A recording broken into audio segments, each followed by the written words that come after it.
12 जून 2025 दोपहर के करीब 1:30 बजे अहमदाबाद के सरदार वल्लभ भाई पटेल इंटरनेशनल एयरपोर्ट पर एयर इंडिया की फ्लाइट 171 उड़ान भरने को तैयार थी। ये एक बोइंग 787 ड्रीमलाइनर प्लेन था जो लंदन के गैटविक एयरपोर्ट जाने वाला था। इसमें 230 पैसेंजर्स, 10 क्रू मेंबर्स और 2 पायलट सवार थे। प्लेन के पायलट कैप्टन सुमित सभरवाल थे, जिन्हें 15,600 घंटों का अच्छा खासा फ्लाइट एक्सपीरियंस था। वहीं उनके साथ फर्स्ट ऑफिसर क्लाइव कुंदर थे, जिनके पास 3,400 घंटे की उड़ान का अनुभव था। पैसेंजर्स में 169 इंडियंस, 53 ब्रिटिश नेशनल्स, 7 पोर्चुगीज और 1 कैनेडियन नागरिक शामिल थे। एयरपोर्ट पर माहौल बिल्कुल आम था। चेक-इन्स, अनाउंसमेंट्स, सिक्योरिटी क्लियरेंस और बोर्डिंग, सब कुछ हर बार के रूटीन की तरह ही था। प्लेन में मौजूद कुछ लोग इस सफर के लिए काफी एक्साइटेड थे।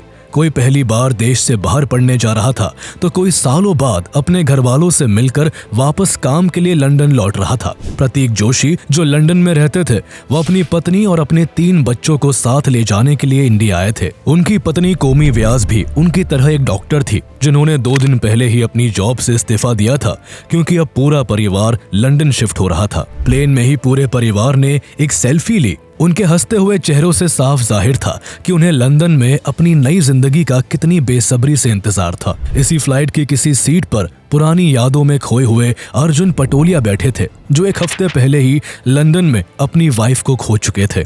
वो अपनी पत्नी के साथ लंदन में ही रहते थे।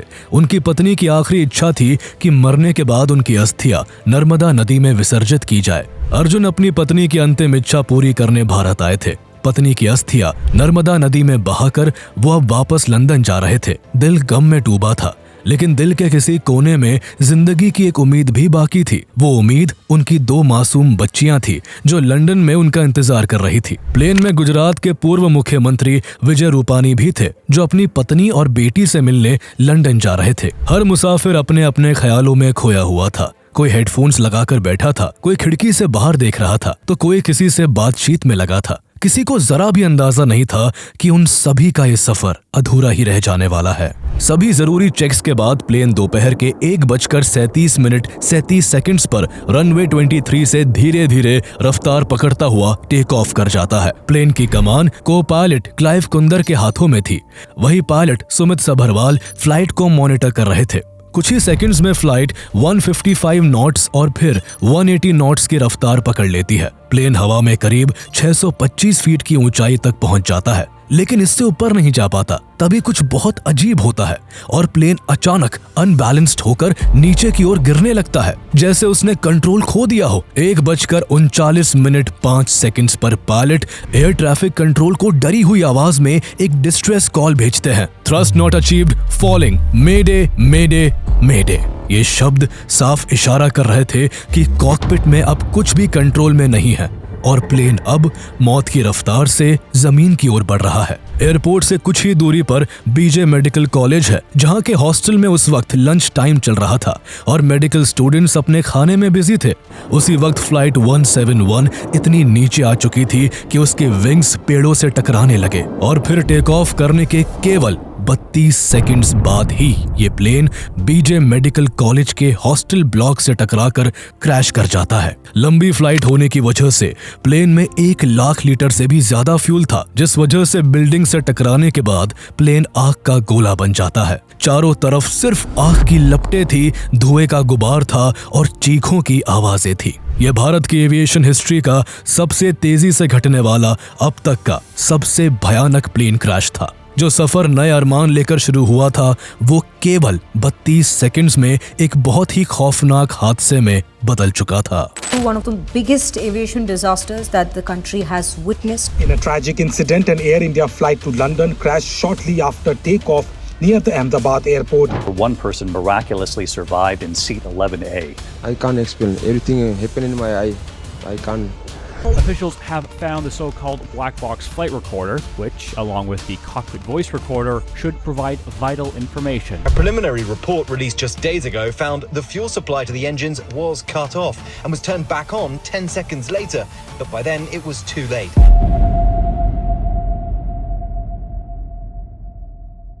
ये क्रैश इतना खौफनाक था कि प्लेन जमीन से टकराते ही पूरी तरह टुकड़े टुकड़े हो गया। उसमें मौजूद फ्यूल से ज्वालामुखी जैसी आग भड़क उठी थी, जिसने 5 बिल्डिंग्स को पूरी तरह तबाह कर दिया। प्लेन का रैकेज करीब 37,000 स्क्वायर मीटर्स तक फैल चुका था। चारों ओर मेटल के टुकड़े, लगेज, जलते हुए पार्ट्स और खामोशी के बीच चीखें थी।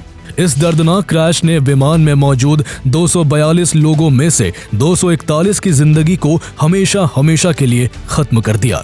प्रतीक जोशी और उनका पूरा परिवार, अर्जुन पटोलिया और उनका लंदन लौटकर बच्चियों की देखभाल करने का सपना, मैथिली पाटिल जिन्होंने उड़ान से पहले अपने पिता से कहा था लंदन पहुंचते ही कॉल करूंगी पापा, ये सब अब सिर्फ मलबे में दबे अधूरे वादे बनकर रह गए थे। इस प्लेन में 13 बच्चे भी मौजूद थे, जिनमें से 3 नवजात थे जिनकी उम्र 2 साल से भी कम थी। उनकी जिंदगी शुरू होने से पहले ही खत्म हो गई। गुजरात के पूर्व मुख्यमंत्री विजय रूपानी की भी इस हादसे में मृत्यु हो गई।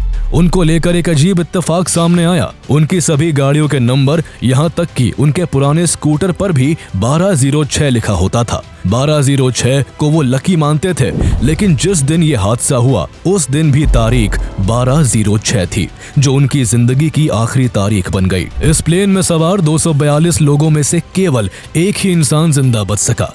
जिंदा बचने वाले का नाम विश्वास कुमार रमेश है, जो भारतीय मूल के एक ब्रिटिश नागरिक है। विश्वास प्लेन में इमरजेंसी एग्जिट के पास सीट नंबर 11A पर बैठे थे। हादसे के वक्त जिस सेक्शन में वो बैठे थे वो हिस्सा प्लेन से अलग होकर बीजे मेडिकल कॉलेज के ग्राउंड फ्लोर पर जा गिरा। इस दौरान इमरजेंसी एग्जिट का हिस्सा टूटकर खुल गया था, जहां से विश्वास बाहर निकल आए। वो खुद चलकर मलबे से बाहर आए और एक वीडियो में उन्हें घायल अवस्था में एम्बुलेंस की तरफ ले जाया जाता हुआ देखा गया। विश्वास के साथ उनके भाई अजय भी फ्लाइट में मौजूद थे, जो इस क्रैश में बाकी 241 लोगों की तरह ही अपनी जान गंवा बैठे थे। सब कुछ इतनी तेजी से घटा था कि विश्वास कुमार रमेश को भरोसा ही नहीं हो रहा था कि ये कोई बुरा सपना नहीं बल्कि दर्दनाक हकीकत है। ये प्लेन क्रैश इतना भयानक था कि आखिरी पलों में यहाँ क्या हुआ और इसमें जान खोने वालों पर क्या गुजरी, इसकी कोई कल्पना भी नहीं कर सकता। बीजे मेडिकल कॉलेज भी इसकी चपेट में आया, जिससे ग्राउंड पर मौजूद 19 लोगों की मौके पर ही मौत हो गई और 60 से भी ज्यादा लोग गंभीर रूप से घायल हो गए। हॉस्टल की मेस में जो स्टूडेंट्स खाना खा रहे थे, उनमें से कई की मौके पर ही मौत हो गई। एक आई विटनेस ने बताया कि एक शव के हाथ में चम्मच थी, जैसे कि जिंदगी ने उसे आधे निवाले पर ही रोक दिया हो। उसी दौरान एक टुक टुक ड्राइवर सुरेश का 15 साल का बेटा आकाश भी हॉस्टल के गेट के पास मौजूद अपनी चाय की दुकान पर सो रहा था। आग में लिपटा हुआ प्लेन का एक भारी सा टुकड़ा उस पर आ गिरा और कुछ ही सेकंड्स में उसे आग की लपटों ने घेर लिया। आकाश की माँ, जो थोड़ी दूरी पर ही थी, वो तेजी के साथ उसे बचाने के लिए उस आग में दौड़ पड़ी। वो खुद भी बुरी तरह जल गई, लेकिन अपने बेटे को नहीं बचा सकी। जैसे ही हादसे की खबर अथॉरिटीज तक पहुंची, ब्रिगेड कॉल जारी किया गया। पूरे अहमदाबाद शहर से 300 से ज्यादा फायर फाइटर्स, 60 फायर व्हीकल्स और 20 वाटर बाउजर्स मौके पर पहुंचे। जहां प्लेन क्रैश हुआ था, वहां सिर्फ धुआं, जलता हुआ मलबा और झुलसे हुए शव थे। Central industrial security force CISF, जो अहमदाबाद एयरपोर्ट की सुरक्षा में तैनात थी, वो सबसे पहले मौके पर पहुंची। उनके बाद Indian army, BSF, CRPF, NDRF और वेस्टर्न रेलवेज की टीमें भी मौके पर पहुंच गई। जलते हुए टुकड़ों के बीच जिंदा इंसानों की तलाश की जा रही थी। जो घायल थे उन्हें हॉस्पिटल भेजा जा रहा था। जो अंदर कॉलेज में फंसे हुए थे उन्हें रेस्क्यू कर सुरक्षित जगह पहुंचाया जा रहा था। यह रेस्क्यू ऑपरेशन इतना मुश्किल था कि धुएं की मोटी परत, जहरीली गैस और जलते हुए फ्यूल ने हर एक सेकंड को खतरनाक बना दिया था। अहमदाबाद म्यूनिसिपल कॉर्पोरेशन ने तुरंत आसपास के सभी रोड्स बंद करवा दिए, हॉस्पिटल्स को हाई अलर्ट पर डाल दिया और बर्न वार्ड्स को एक्टिवेट कर दिया गया। कई घंटों की मशक्कत के बाद आग पर काबू पाया गया, लेकिन तब तक बहुत कुछ जलकर खाक हो चुका था। इस हादसे की जो तस्वीरें सामने आई, उन्होंने पूरे देश को हिला कर रख दिया। इस क्रैश ने न केवल 260 लोगों की जिंदगी छीनी, बल्कि सैकड़ों परिवारों को बर्बाद कर दिया। रेस्क्यू टीम जल चुके शवों का DNA टेस्ट कर उनकी पहचान में जुटी थी। हर जगह मातम पसरा था और हर आंख नम थी। इस पूरी ट्रेजेडी के इकलौते सर्वाइवर विश्वास कुमार रमेश भी कुछ समय बाद गहरे सदमे में चले गए। वो दिन रात बस किसी चीज को एकटक देखते हुए चुपचाप बैठे रहते, जैसे उन्हें ये दर्द खाया जा रहा हो कि काश इमरजेंसी एग्जिट से कूदते वक्त वो अपने भाई को भी बचा लाते।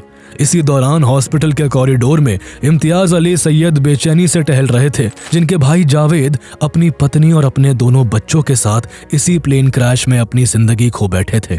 इम्तियाज इस सच को स्वीकार नहीं करना चाहते थे। बार बार ये बताने के बाद भी कि हादसे में केवल एक ही शख्स जिंदा बचा है, वो बोलते रहे कि आप नहीं समझेंगे, मेरा भाई मेरी जान था।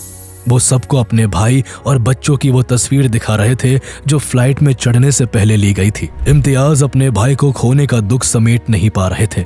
सब कुछ सामने था, लेकिन प्लेन क्रैश में बॉडीज इतनी बुरी तरह जल चुकी थी कि डीएनए टेस्टिंग के बाद भी बड़ी मुश्किल से उनकी पहचान हो पा रही थी।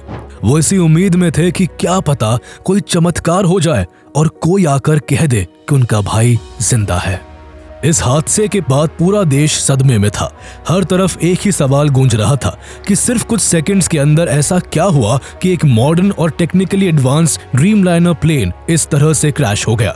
सोशल मीडिया पर अलग अलग तरह की थ्योरीज चलने लगी। ये थ्योरीज उन 2 वीडियोस के आधार पर बनाई जा रही थी जो हादसे के तुरंत बाद तेजी से वायरल हो रही थी।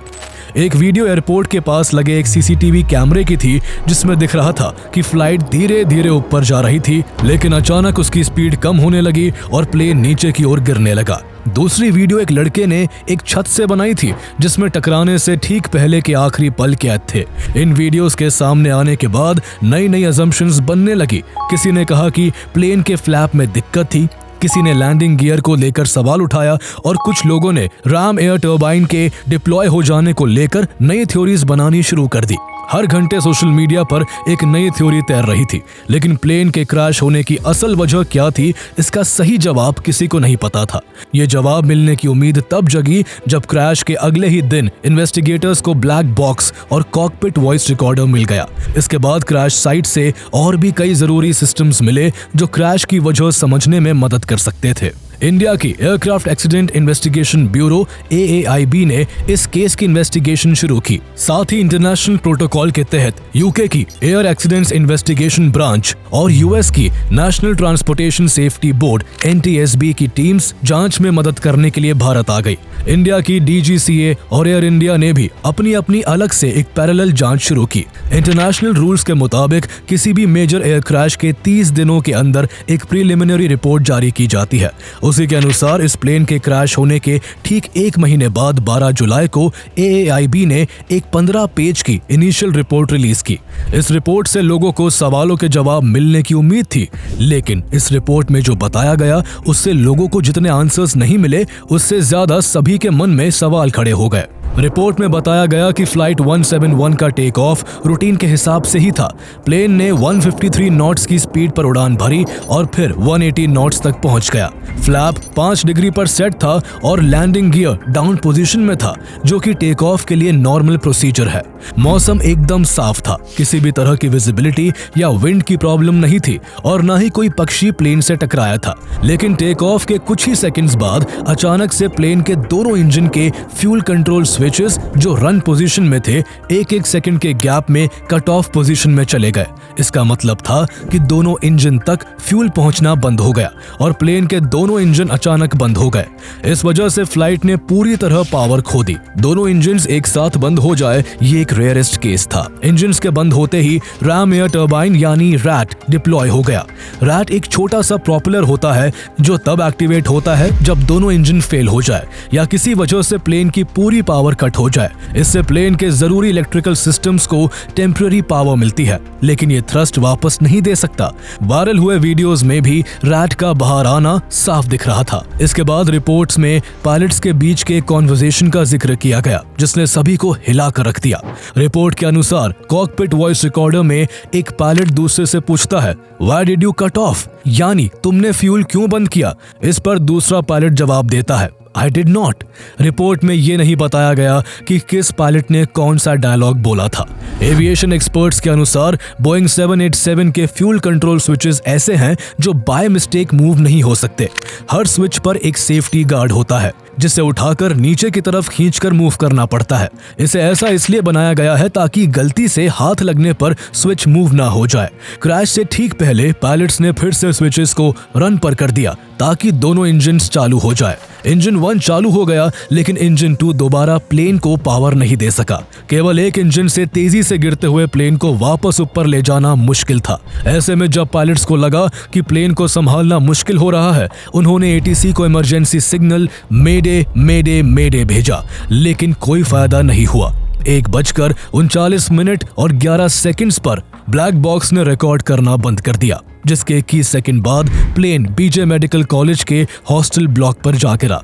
रिपोर्ट में कहा गया कि प्लेन में कोई खराबी नहीं थी और प्लेन टेक्निकली पूरी तरह एयरवर्दी था। उसकी एयरवर्दीनेस सर्टिफिकेट मई 2026 तक वैलिड थी। फ्लाइट से पहले मेंटेनेंस भी पूरी की गई थी और प्लेन में कोई बम जैसा विस्फोटक सामान भी नहीं था जो हादसे की वजह बनता।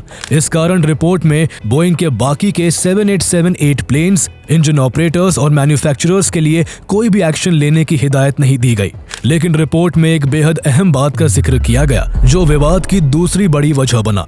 US federal aviation administration FAA ने दिसंबर 2018 में एक सुरक्षा चेतावनी जारी की थी, जिसमें बताया गया था कि बोइंग एयरक्राफ्ट्स में इस्तेमाल होने वाले फ्यूल कंट्रोल स्विचेस के लॉकिंग सिस्टम में एक संभावित खामी पाई गई है।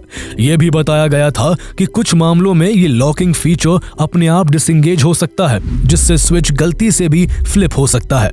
यह एडवाइजरी बोइंग 737 ऑपरेटरों के अनुभवों पर आधारित थी। जब इन्वेस्टिगेटर्स ने एयर इंडिया से पूछा कि क्या उन्होंने इस चेतावनी के बाद कोई जांच करवाई थी, तो एयरलाइन ने यह कहते हुए साफ इनकार कर दिया कि ये एडवाइजरी मैंडेटरी नहीं थी। इस रिपोर्ट ने सवालों को जितना सुलझाया नहीं था, उससे कहीं ज्यादा उलझा दिया था। इस रिपोर्ट के बाद स्विच ऑफ होने के पीछे की 3 पॉसिबिलिटीज पर बात होने लगी। पहला, क्या कॉकपिट में किसी पायलट ने जानबूझकर या गलती से स्विच ऑफ कर दिए थे? दूसरा, क्या स्विचेस में कोई टेक्निकल फॉल्ट था जिसकी वजह से वो अपने आप कट ऑफ हो गए? और तीसरा, क्या कोई एक्सटर्नल रीजन था जिससे फ्यूल फ्लो अचानक रुक गया? हालांकि रिपोर्ट में कहीं भी ये नहीं बताया गया कि फ्यूल स्विच शटडाउन किसी ह्यूमन एरर की वजह से हुआ या फिर किसी टेक्निकल इशू की वजह से। लेकिन रिपोर्ट में प्लेन को टेक्निकली पूरी तरह एयरवर्दी बताकर जिस तरह पायलट्स के बीच के केवल 2 शब्दों को दुनिया के सामने रखा गया, उसने एक खतरनाक संकेत पैदा कर दिया, जैसे किसी पायलट ने खुद प्लेन को तबाह करने की कोशिश की हो। इसने न सिर्फ आम लोगों को चौंका दिया, बल्कि इससे एविएशन एक्सपर्ट्स में भी भारी विवाद शुरू हो गया। इस प्रिलिमिनरी रिपोर्ट के बाहर आने के बाद नेशनल और इंटरनेशनल मीडिया में नई थ्योरीज बननी शुरू हो गई। कुछ फॉरेन आउटलेट्स ने इसे कॉकपिट कंफ्यूजन बताया, तो कुछ ने इसे पूरी तरह ह्यूमन एरर करार दे दिया। हद तो तब हो गई जब वॉल स्ट्रीट जर्नल ने एक रिपोर्ट पब्लिश की जिसमें ये साफ साफ लिखा था कि पायलट सुमित सबरवाल ने ही फ्यूल स्विचेस को कट ऑफ पोजीशन में किया था। रिपोर्ट में लिखा गया कि फर्स्ट ऑफिसर क्लाइव कुंदर जो प्लेन उड़ा रहे थे, उन्होंने कप्तान सुमित से पूछा था कि उन्होंने फ्यूल स्विच ऑफ क्यों किया है, जिस पर उनका जवाब था कि उन्होंने नहीं किया। साफ था कि इस तरह की केवल 2 लाइंस के सामने आने से स्पेकुलेशन का तूफान खड़ा हो गया। इसी वजह से इस रिपोर्ट के विरोध में भारत के पायलट यूनियन सामने आ गए। Airline pilots association of India यानी ALPA इंडिया, जो 800 से ज्यादा पायलट्स को रिप्रेजेंट करती है और ALPA इंटरनेशनल का हिस्सा है, उसने इस प्रिलिमिनरी रिपोर्ट की काफी आलोचना की। ALPA के प्रेसिडेंट कैप्टन सैम थॉमस ने साफ कहा कि हमें जांच की दिशा से आपत्ति है। ऐसा लग रहा है जैसे पूरी रिपोर्ट का मकसद पायलट को ब्लेम करना है। उन्होंने ये भी कहा कि ये रिपोर्ट आधी अधूरी है और इससे पायलट्स की इमेज को नुकसान हो रहा है। एसोसिएशन ने इस बात पर भी नाराजगी जताई कि ये रिपोर्ट बिना किसी ऑफिशियल सिग्नेचर के लीक कर दी गई और इस पूरी जांच टीम में एक भी क्वालिफाइड पायलट को शामिल नहीं किया गया। ALPA का ये भी कहना था कि जब पूरे कॉकपिट की कॉन्वर्सेशन रिकॉर्ड हुई है, तो फिर केवल 2 पैराफ्रेज लाइंस ही क्यों पब्लिक की गई। AAIB को पायलट्स की पूरी बातचीत सामने लानी चाहिए ताकि ये साफ हो सके कि ये रिपोर्ट पायलट्स को ब्लेम करने के लिए मैनिपुलेट नहीं की गई। ALPA को इस विरोध में इंडियन कमर्शियल पायलट्स एसोसिएशन यानी ICPA और international federation of airline pilots association IFALPA जैसी बॉडीज का भी साथ मिला। ICPA ने साफ शब्दों में कहा कि अगर किसी पायलट पर इतनी बड़ी साजिश का आरोप लगाना है तो कम से कम उसके लिए कॉन्क्रीट एविडेंस होना चाहिए। प्रिलिमिनरी इंफॉर्मेशन पर इस तरह का आरोप लगाना न सिर्फ गैर जिम्मेदाराना है, बल्कि डीपली इनसेंसिटिव भी है। यूके के एविएशन कंसल्टेंट और former air crash investigator Tim Atkinson ने भी कहा कि ये रिपोर्ट जितने जवाब नहीं देती उससे कहीं ज्यादा सवाल खड़े करती है। वहीं बकिंघमशायर न्यू यूनिवर्सिटी में एविएशन ऑपरेशंस के प्रोफेसर और पूर्व पायलट मार्को चैन ने कहा कि सिर्फ एक लाइन से कोई भी ह्यूमन एरर साबित नहीं होता है। रिपोर्ट में मौजूद एक और बात ने विवाद को और हवा देने का काम किया। FAA ने 2018 में एविएशन कम्युनिटी को अलर्ट किया था कि बोइंग 737 एयरक्राफ्ट्स में फ्यूल कट ऑफ स्विचेस की लॉकिंग मैकेनिज्म डिसएंगेज्ड पाई गई थी, जिससे स्विच एक्सीडेंटल टच से भी फ्लिप हो सकते थे। इसी तरह की स्विचेस बोइंग 787 एयरक्राफ्ट्स में भी होते हैं और FAA ने सभी ऑपरेटर्स को इंस्पेक्ट करने की सलाह दी थी, लेकिन रिपोर्ट के अनुसार एयर इंडिया ने ये इंस्पेक्शन कभी कराया ही नहीं। इस बात ने स्पेकुलेशन का एक और दरवाजा खोल दिया कि क्या फ्यूल स्विचेस के पीछे कोई मैकेनिकल फॉल्ट था। इसी बात को लेकर ALPA के प्रेसिडेंट कैप्टन सैम थॉमस ने भी कहा कि जब रिपोर्ट में खुद ये माना गया है कि स्विचेस में मैलफंक्शन की पॉसिबिलिटी थी, तो फिर ब्लेम सीधे पायलट्स पर क्यों डाला जा रहा है। कहीं ना कहीं इस पूरे घटनाक्रम ने एक बहुत बड़ा सवाल खड़ा कर दिया कि पायलट्स के बीच की बातचीत की सिर्फ 2 लाइंस को दुनिया के सामने पेश करके क्या एक सेलेक्टिव नैरेटिव बिल्ड किया जा रहा है, और क्या ये नैरेटिव इसलिए रचा जा रहा है ताकि बोइंग और एयर इंडिया की जिम्मेदारी को छुपाया जा सके। बोइंग का ट्रैक रिकॉर्ड पिछले 2-3 दशकों में लगातार गिरता रहा है। वो कंपनी जिसने एक जमाने में एविएशन इंडस्ट्री में क्रांति ला दी थी, वो आज मल्टीपल क्रैशेस और कंट्रोवर्सीज में उलझी हुई है। ऐसे में अगर इस हादसे में किसी मैकेनिकल या इलेक्ट्रॉनिक फॉल्ट की बात सामने आती है तो एयर इंडिया और बोइंग दोनों के लिए ये एक बहुत बड़ा झटका होगा।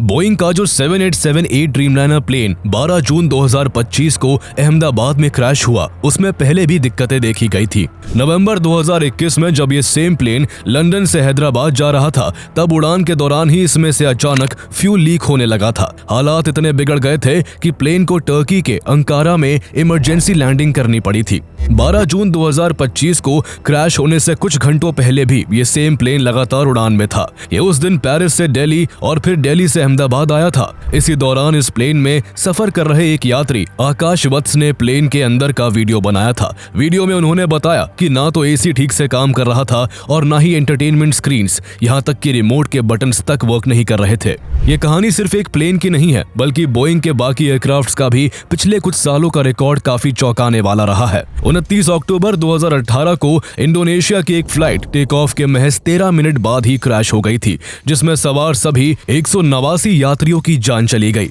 इसके ठीक 5 महीने बाद मार्च 2019 में इथियोपियन एयरलाइंस की एक फ्लाइट भी टेक ऑफ के केवल 6 मिनट के अंदर ही क्रैश हो गई थी और उसमें भी 157 लोगों की मौत हो गई। ये दोनों ही बोइंग के 737 मैक्स प्लेन्स थे और दोनों ही एयरक्राफ्ट्स एकदम नए थे, जो बोइंग के फॉल्टी डिजाइन की वजह से क्रैश हो गए।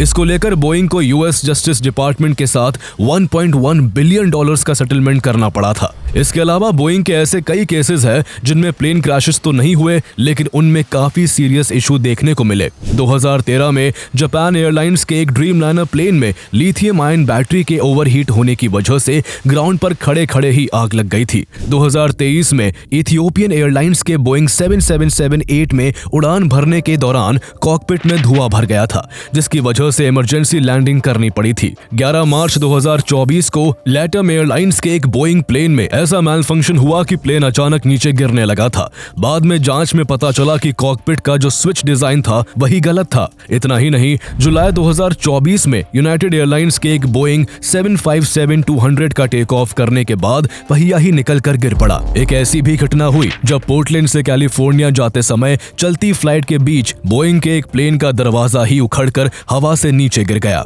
जांच में सामने आया कि दरवाजे के स्क्रूज ठीक से टाइट नहीं किए गए थे। इन लगातार इंसिडेंट्स ने बोइंग की रेपुटेशन को जबरदस्त नुकसान पहुंचाया। लोगों में इतना डर बैठ गया कि ये कहावत बन गई कि if it is Boeing I am not going. हालात ये हो गए कि बोइंग के अपने ही एम्प्लॉइज ने बोइंग के प्लेन्स में बैठने से इनकार कर दिया। उनका कहना था कि उन्हें अपनी ही कंपनी के प्लेन्स की सेफ्टी पर भरोसा नहीं है। बोइंग के कई करंट और फॉर्मर एम्प्लॉइज ये दावा कर चुके हैं कि ड्रीमलाइनर प्लेन्स को बनाने में काफी लापरवाही बरती गई है। 2019 में न्यूयॉर्क टाइम्स ने एक इन्वेस्टिगेशन की थी, जिसमें चार्ल्सटन फैक्ट्री में बने ड्रीमलाइनर्स की सेफ्टी पर खुद बोइंग एम्प्लॉइज ने सवाल उठाए थे। उन्होंने बताया कि इन प्लेन्स में अक्सर फॉल्टी पार्ट्स लगे होते हैं और मैन्युफैक्चरिंग के बाद भी अंदर मेटल शेविंग्स जैसी चीजें छोड़ दी जाती है। अगर कोई वर्कर शिकायत करता है तो उस पर चुप रहने के लिए दबाव बनाया जाता है। बोइंग के एक टेक्नीशियन जोसेफ क्लेटन ने तो इन सब लापरवाहियों के चलते अपनी पत्नी से ये तक कहा कि वो अपनी जिंदगी में कभी भी ड्रीम लाइनर में सफर नहीं करेंगे।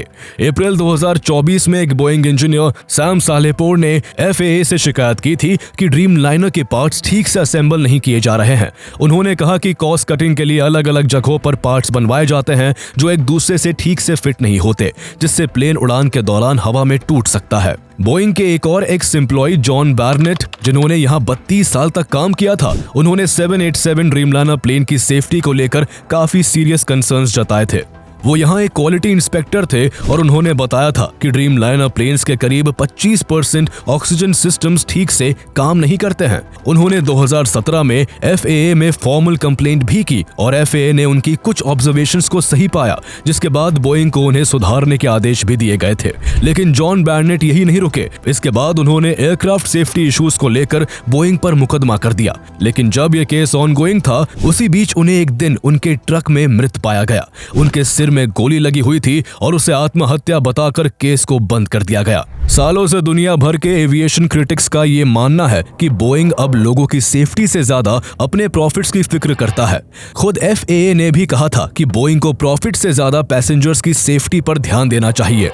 कुछ साल पहले चार्ल्सटन फैक्ट्री की क्वालिटी मैनेजर सिंथिया किचन्स ने कहा था कि 2009 से 2011 के बीच 11 787 ड्रीमलाइनर एयरक्राफ्ट ऐसे बनाए गए थे जिनमें सेफ्टी को लेकर भारी खामियां थी।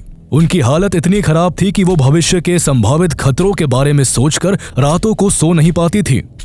सिंथिया ने एक बार अपने बॉस से पूछा था कि क्या वो खुद कभी इन प्लेन्स में अपने बच्चों के साथ सफर करेंगे। उनके बॉस का जवाब था कि इनमें से कोई भी प्लेन अमेरिका में नहीं रहेगा और सब प्लेन्स बाहर भेजे जाएंगे। इसके बाद उन 11 787 ड्रीमलाइनर प्लेन्स में से 6 प्लेन्स एयर इंडिया को बेचे गए थे। जो प्लेन 12 जून 2025 को क्रैश हुआ वो भी उन्हीं एयरक्राफ्ट में से एक था और इसे जनवरी 2014 में एयर इंडिया को डिलीवर किया गया था। जॉन बार्नेट, जो बोइंग में क्वालिटी इंस्पेक्टर थे और जिन्होंने बोइंग पर केस किया था, उन्होंने मरने से कुछ साल पहले एक बहुत ही डरावनी बात कही थी कि जब किसी प्लेन को बनाते वक्त सेफ्टी में कॉम्प्रोमाइज किया जाता है तो उस लापरवाही का असर दिखने में 10 से 12 साल भी लग सकते हैं। हैरानी की बात है कि जो ड्रीमलाइनर 12 जून को क्रैश हुआ वो 11 साल पुराना था। बोइंग की बीते कुछ सालों के खराब रिकॉर्ड्स को देखते हुए यह आशंका तेज हो गई है कि एयर इंडिया की फ्लाइट 171 के क्रैश के पीछे भी शायद कोई मैकेनिकल फॉल्ट हो सकता है। हालांकि AAIB की